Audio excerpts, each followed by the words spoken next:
अकोल्याच्या बार्शी टाकळी तालुक्यातील टिटवा गावात मंगळवारी रात्री 10 वाजताच्या सुमारास नवनाथ बबन राऊत वय 24 याने दारूच्या नशेत वडील बबन रामराव राऊत वय 55 याचा काठी व दोराच्या सहाय्याने डोक्यावर वार करून खून केला। घटनेची माहिती पोलीस पाटील पवन जाधव यांनी पिंजर पोलीस ठाण्यात दिली। पोलिसांनी घटनास्थळी पंचनामा करून मृतदेह अकोल्याच्या शासकीय रुग्णालयात शवविच्छेदनासाठी पाठवला। तपासांती आरोपी नवनाथ राऊतला वाशिम जिल्ह्यातील सेलू बाजारजवळ चिखली येथे अटक करण्यात आली।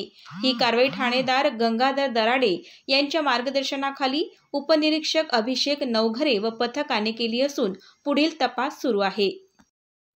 काल रात्री उशिरा आम्हाला ग्राम टिटवा येथील पोलीस पाटील यांच्यातर्फे एक प्राथमिक माहिती मिळाली की गावामधील रहिवासी बबन रामराव राऊत वय 50 वर्षे यांची त्यांचा मुलगा आणि नवनाथ राऊत यानेच नशेच्या आहारी येऊन हत्या केल्याची प्राथमिक माहिती मिळाली। त्या ठिकाणी आम्ही लगेच वरिष्ठांना माहिती देऊन ते पिंजर पोलीस स्टेशनचे ठाणेदार श्री दराडे साहेब तसेच मी व आमचे पोस्ट स्टाफ घटनास्थळी पोहोचून घटनास्थळाची पाहणी केली असता त्या ठिकाणी आम्हाला बबन रामराव राऊत हे रक्ताच्या थरोड्यात मिळून आले।